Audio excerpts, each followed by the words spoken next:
Romans chapter 15, verse 13 to 14. Now, the God of hope fill you with all joy and peace in believing, that ye may abound in hope through the power of the Holy Ghost.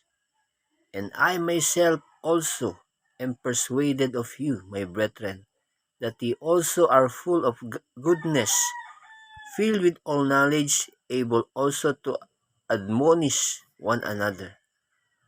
Puspusin nga kayo ng Diyos ng pag-asa ng buong kagalakan at kapayapaan sa pananampalataya upang kayo'y managana sa pag-asa sa pamamagitan ng kapangyarihan ng Espiritu Santo.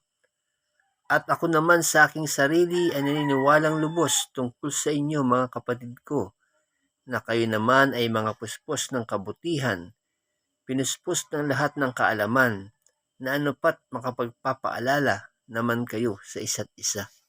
Amen. Praise the Lord.